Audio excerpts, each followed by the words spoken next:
you will have an opportunity to gain some knowledge, get some nuggets, apply them to your life.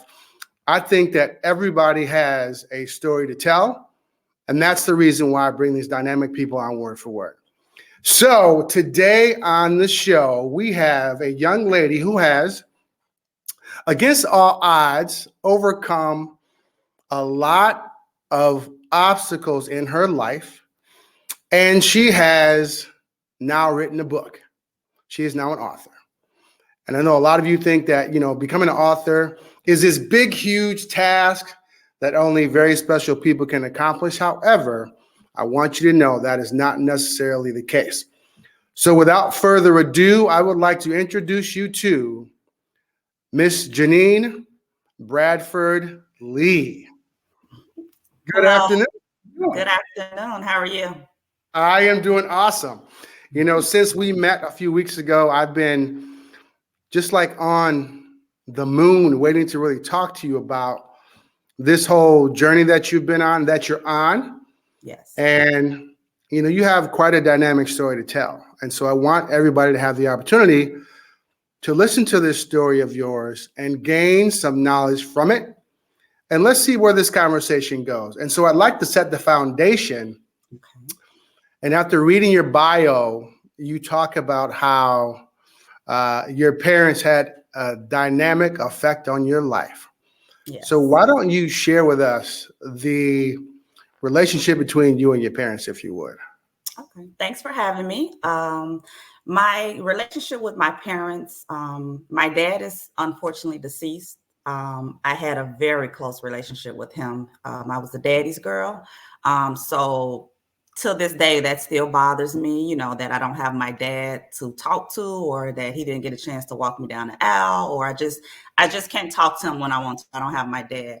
My relationship with my mother, I don't have one, unfortunately, because of the path that I'm choosing to take and my different opinions on things. There's no accountability on her part. And now with me writing my book, I am trying to gain more information about substance abuse. So I'm not as upset with her as I was growing up because of the choices both her and my dad decided to make, because both of them abused drugs. So I am trying to gain a little bit more information on that so that I won't be as angry with her for some of the choices she made. But because I am choosing to speak out about my trauma and the decisions that the adults around me made and how it affected me, I don't have a relationship with my mom. Well, sometimes we have to make those hard choices, right? Yes. My sister raised me. Okay. Now, how much older is your sister than you? She's about, I think she's almost close to 50. I don't know her exact age. I don't have a relationship with her either, unfortunately.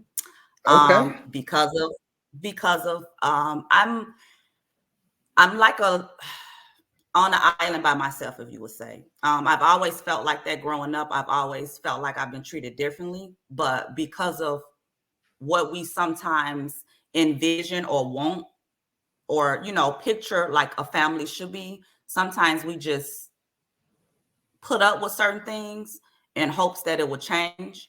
So I'll speak to my family, I'll go to some functions and things like that, but I've always felt like I've been treated different because of just me and my opinions and the things that I say. Sometimes I'm very blunt and I talk about how certain things bother me, and sometimes certain people aren't ready to hear certain things. They feel attacked. So I'm learning that you sometimes have to meet people where they are, and sometimes what you may be saying is not what they're hearing. So with me writing my book, I received a lot of hate for that, lots. And I know for the Black families, we're taught to sweep things under the rug. What goes on in this house stays in this house, and that's not the way to go, because a lot of times when things are happening in our households, the person it's affecting what happens to that person? So everyone is looking at my story and my book, where my family is looking at my story and my book as of me doing it to hurt them or embarrassing the family or putting all the family business out there. But it's hard for them to look at it from my perspective. It's helping me heal. I'm trying to start a conversation with you guys about what hurt me growing up, what bothered me, what caused me trauma, why I have to unlearn some things that I learned unintentionally just by living there. But some people are not ready to sit and hear and hear those things. You know, I can understand as an adult that they may not want to accept the fact that they possibly could have done something about the things that were happening to you. Is that how you kind of see it? That's exactly how I feel. And we get so caught up sometimes in expecting a certain reaction of people, and it sometimes set us up for disappointment. So now people wonder why sometimes I've been guarded and I'm so hard, but that trauma made me hard. Or they'll say things like, you're always looking mean. You know, you have the rest in B face. You know, they call it the rest in B face. And it's not a mean look or a rest in B face. It's just a face filled with trauma. And I'm trying to figure out a way to get it out and get over it. Now, you said a resting mean face? No, they call it a rest in B face. You know, okay. They call it, yeah. I get that so much. You have a rest in B face, and it's like, no, this is a face filled with trauma that I'm trying to unleash it and help heal myself. Now, before you wrote the book, yes, how did you deal with the traumatic experiences in your life that you suffered from? I didn't deal with it, and that's the problem. It will come up at times for a long time. I didn't know what was wrong with me, because growing up, you put all those bad things so far in your head to try to forget it happened, so that you can still face the same people that's causing that trauma.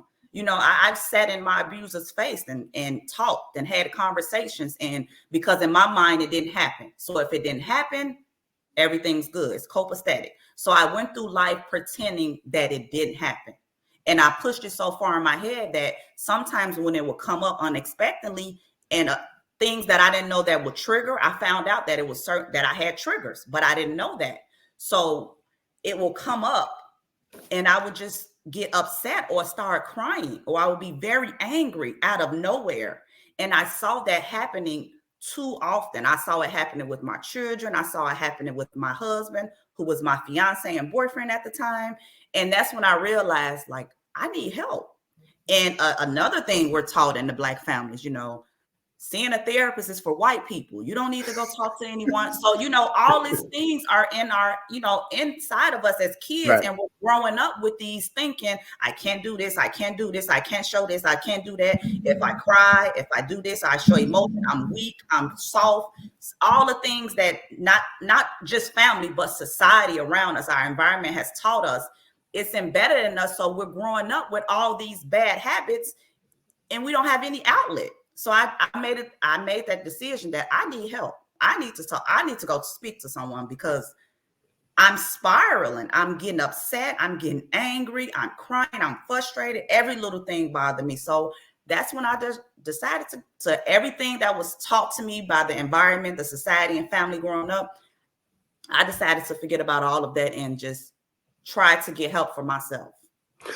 So in going through all these different situations, so you mentioned your children, your boyfriend, and then as a fiance, what was the straw that broke the camel's back, that the light bulb went off and you said, I have to get some help? We would be just sitting down as a family or just watching TV, and something would come on. And I used to watch SVU with my oldest daughter a lot, and my husband sometimes. And we know how sensitive those episodes are. And I just started crying. But I when I show emotion, sometimes I'm able to hide it or hurry up and get it together. I couldn't get it. I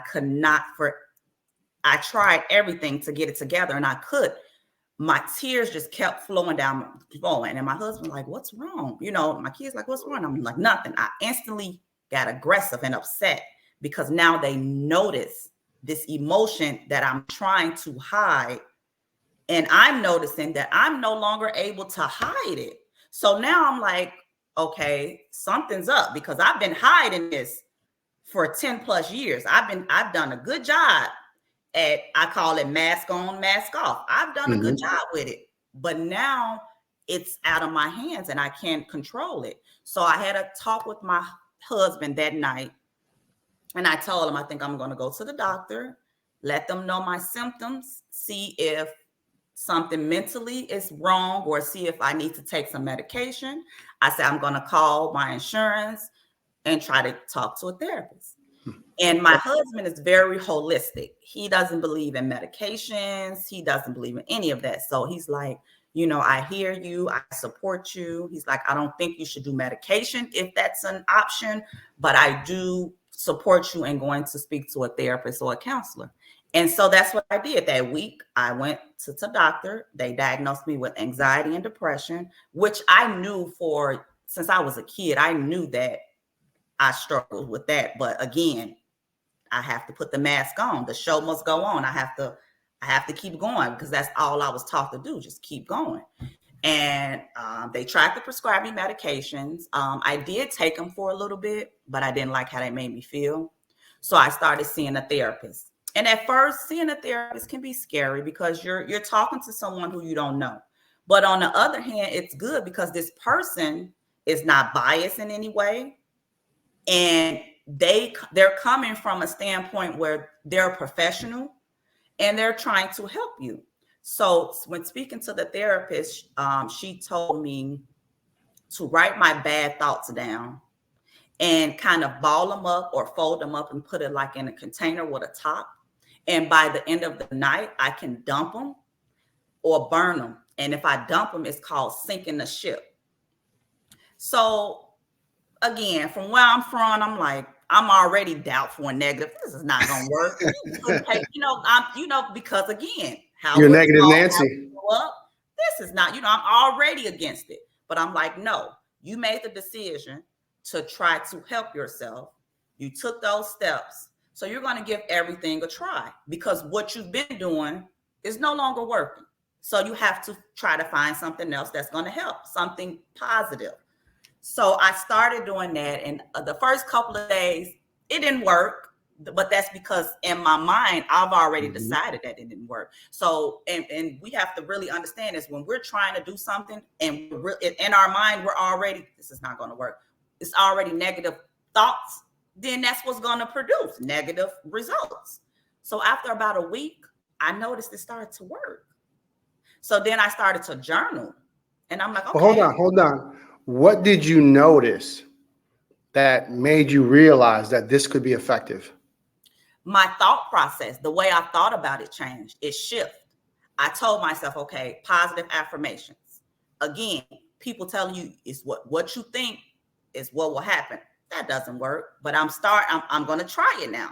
So I'm thinking positive. When you write these feelings down, Janine, you write this bad thought down, what time you're feeling it, when you're feeling it, you ball it up and put it in there. That's it. Let's try not to circle back to it. And if you do circle back to it, you write it down again. Write it a little harder this time. Make the print a little darker. Ball it up harder. Like I'm telling myself this is going to work, and that's what happened when I shift my thought process about it. Everything changed. That's awesome, and I know for a fact that that particular type of activity or exercise would be good for anybody. Right? I don't think you'd have to go through your particular story. No. But I mean, we all have our bad days. We have our bad thoughts. And you got to get it out of your system, or else you're going to live with it. To get it out. You cannot keep it in. Now, you also mentioned in your bio that you are a first-generational college graduate. Yes, from a university, yes. So you were dealing with these demons, if you will, while you were in college? I was dealing with these demons while I was in college. I'm also a teenage mom. So a lot of that, stem from, I often blame myself, because so many people abuse me sexually that growing up, I'm thinking, is it something I'm doing? Do I have a sign on my forehead that says, touch me, molest me? Like, am I wearing provocative clothes? Like, is it something that I'm giving off to these men to make them do what they do to me? So then when I became a teenage mom, I really started to blame myself. Like, how could you even want to be sexually active after being sexually molested so many times? So I struggle with that a lot, because I told myself that shouldn't even been on your mind. Like, you've been molested so many times. Why would you think about, oh, let me have, things like that in a child's mind? It's like, I'm blaming myself. I did a lot of blaming. It's my fault. So when I had my daughter, oh, that's when I knew I wanted different. I wanted better. I wanted different and better for her. I didn't, and it's nothing against anyone. And I keep saying this, and people tell me, stop saying this. Your story is not defaming anyone. You're just speaking from you, because I don't want to offend anyone. But the way I grew up, I didn't want that for my daughter. I didn't want that for any of my kids. I didn't want it for myself. So I felt like I have the power now. I have a child. This child is dependent on me. So I have to do everything I can to make sure that this child, not only that I can provide for this child in a way that I was not provided for, but also I need to teach this child things that I wasn't taught. So I made that a priority for me. She was like the fire lit under me. I had to do something different, not only for me, but now I had someone else that looks up to me that I had to be a role model for. So I had to really hit it hard. What's your daughter's name? Amaya. Amaya. That's beautiful. Yeah. So now you're a college graduate. You now have a master's in, is it social work? My bachelor's is in family social services. My master's in human services. Now, is your background the reason that you chose that path? Yes. Okay. Yes. I enjoy helping people. It's a passion of mine. Like, I grew up in the projects, and growing up in the projects, you don't have much. And before my sister came and got us, I have a sister that's 4 years older than me. We were very poor, because at that time my dad had left. Her dad was not around. None of my mom children's dad were in the picture helping out, sort of say. It was just her, and she abused drugs. So I had a brother who sold drugs, and then I had an older sister who took care of us, who sold drugs or who had boyfriends that sold drugs. So me and my younger sister depended on everyone else to take care of us. And because of that, because of my mom's drug choices, we were not the best hygiene, not the best clothes, food, it was not good. So my sister, she came and took us. And at that time, she was a kid herself, but she did the best she could. And I felt like, okay, she moved us to the South Side projects, Inglewood area. And in my mind, I'm like, this is going to be better. I'm not going to have to see drug dealers banging on the door, seeing my mom do drugs, owing out all her, government assistance, things like that. It's going to be better over here because my sister's going to take care of us. And she did. We had food. We had basic hygiene, like soap, water. Like, we had those things. But with that, for me, is where my trauma began, because the person who she was with touched me for years. So I'm being she's taking care and providing me, and it's a better lifestyle than my mom. But for me personally, at I'm suffering. And at what point did she know, or was that truth never revealed? That truth was never revealed on my end. I can't say what people know and what they didn't know. It was never revealed on my end until years ago.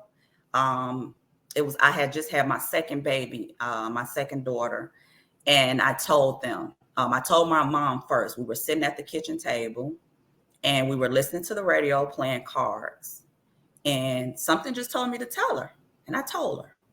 We cried. She said she didn't know, but then the next day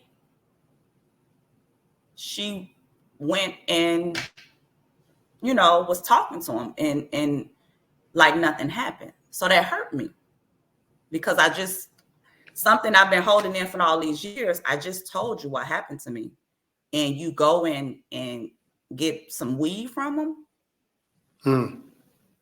So that wall.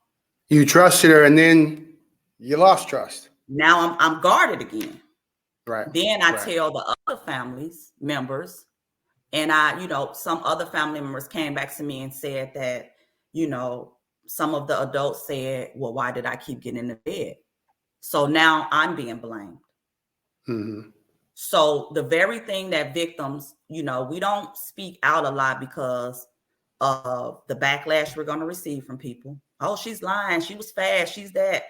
You're going to get blamed for it. And the very people that you want to support you, they're not, but you're looking for that. I went to the police. That was a horrible experience. They told me the only how that they can do something if I have a old pair of underwear. So now my family is not supporting me. No one's calling me. How are you doing? That took courage for you to say, I'm sorry that happened to you. She shouldn't have kept getting in the bed. She's lying. The police like, there's nothing I can do if you don't have an old pair of underwear. So now I'm pissed. I'm furious. I'm guarded. I'm hard. I'm mad. So what day did you become Wonder Woman? Because at some point you had to make a decision like, you know what? I have a family of my own. I'm going to do this on my own. I don't need, and not that I was getting support, but I don't need the support of my family. So what day or what happened for Wonder Woman to reveal herself? Wonder Woman was always in there a little.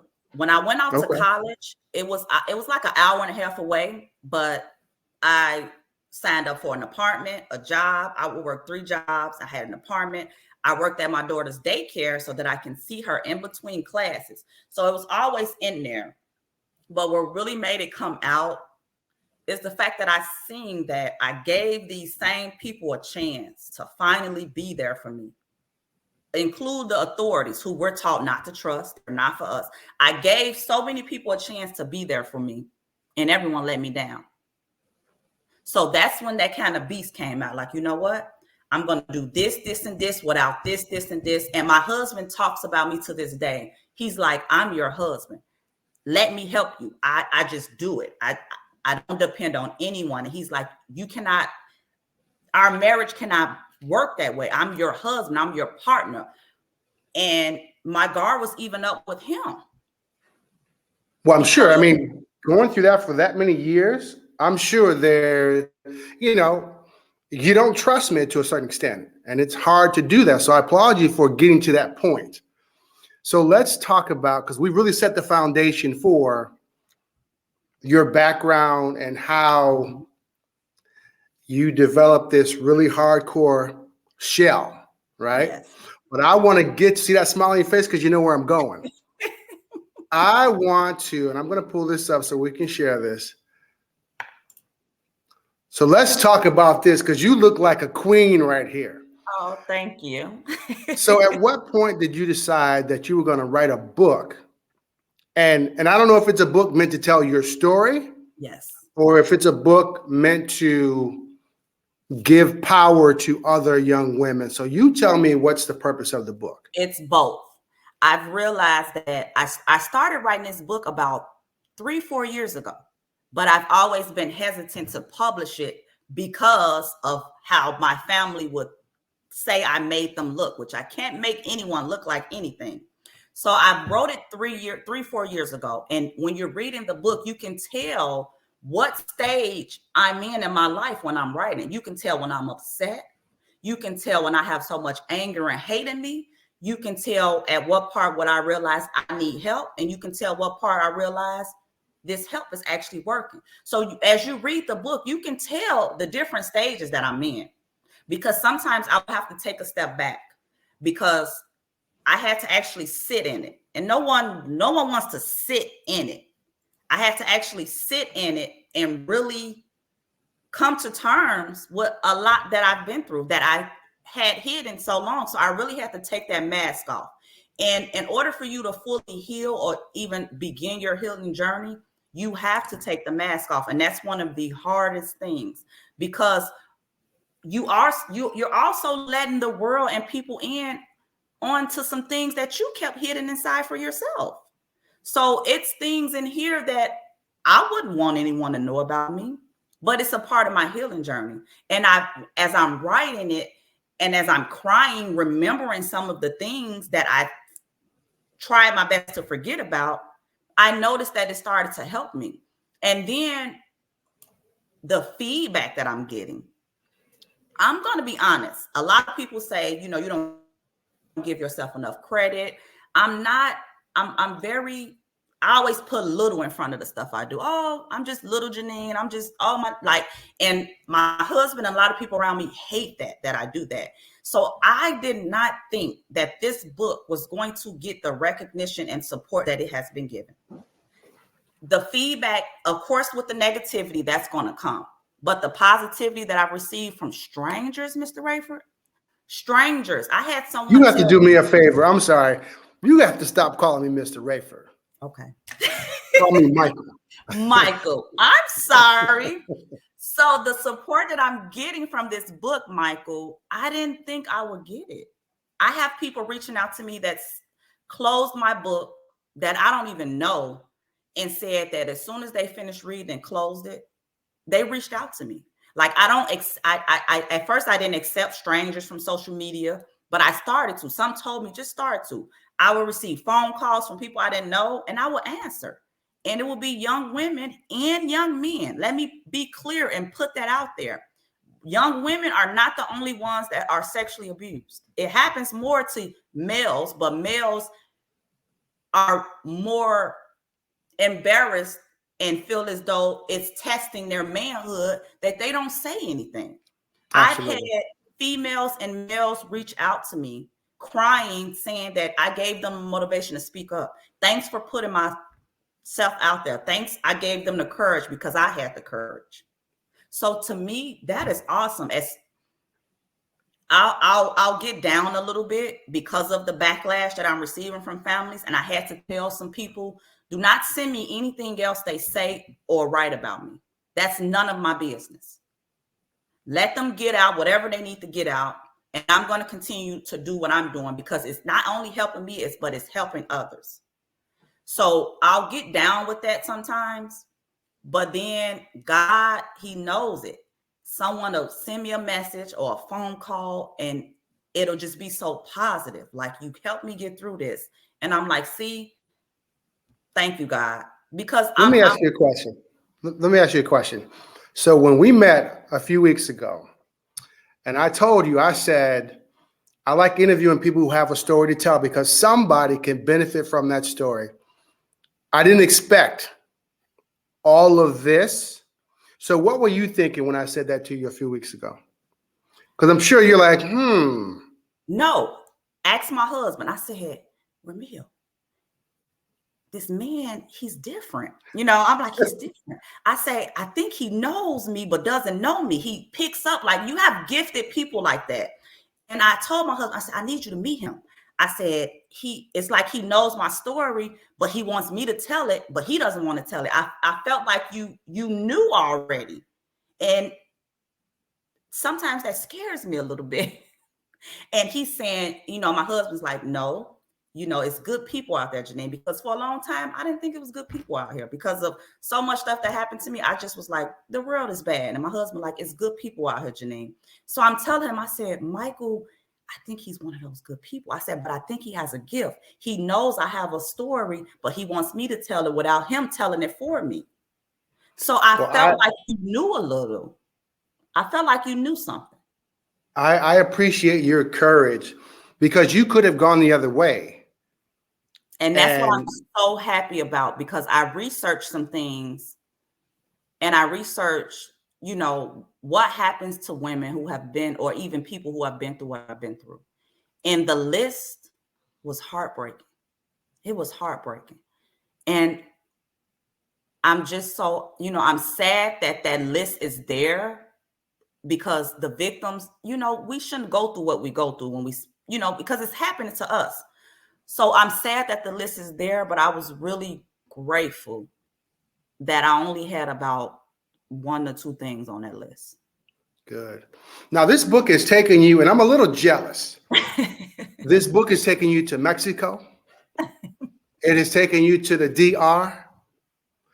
So what has that experience been like?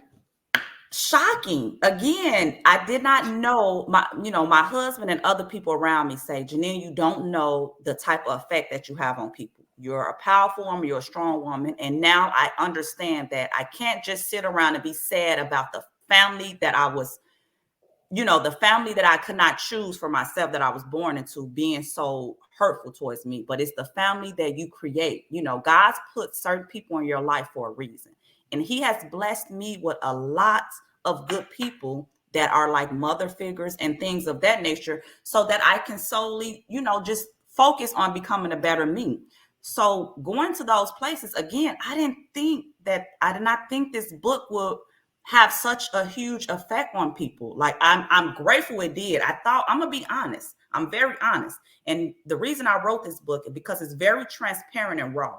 Because I feel like the subject around it, you can't cookie cutter that subject. There's no sugarcoating that. It's raw. It happened. I'm going to tell you just how it happened. So I didn't expect it to go as far as it did, but I'm grateful.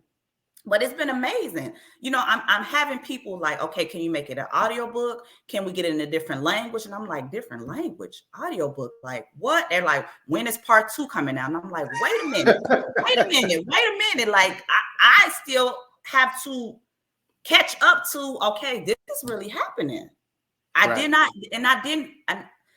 Another thing, I didn't do this for money. You know, I'm not the richest, but I'm doing okay. I work really hard and I'm doing okay. So I didn't write it for money, but I'm shocked that it's doing what it's doing.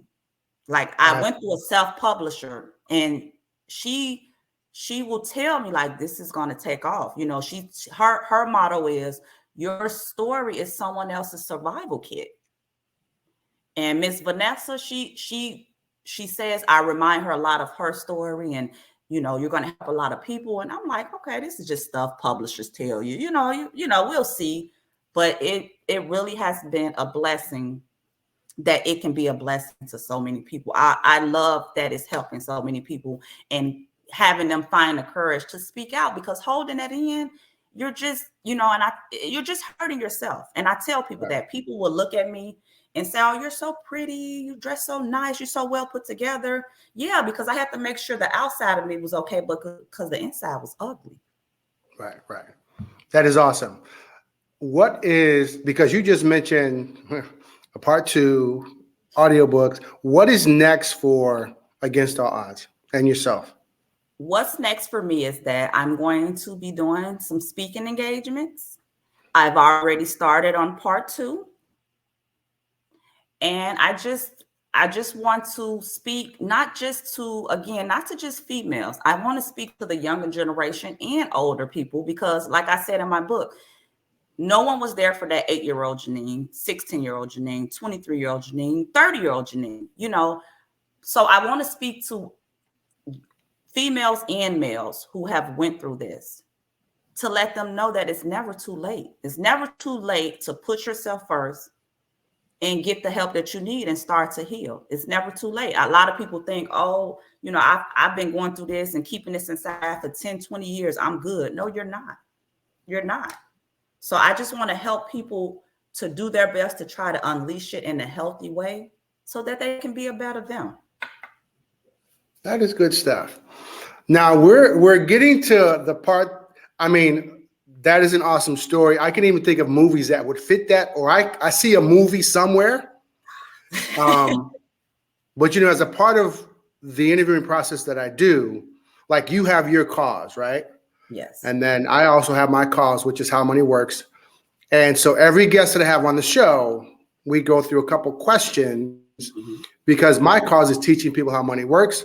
And the more people I tell, they can help spread the word and help other people as well. So I'm going to challenge you with a few questions and nothing too deep. And it's all about you and your family. So my first question to you is, how did you learn about money? Whoa.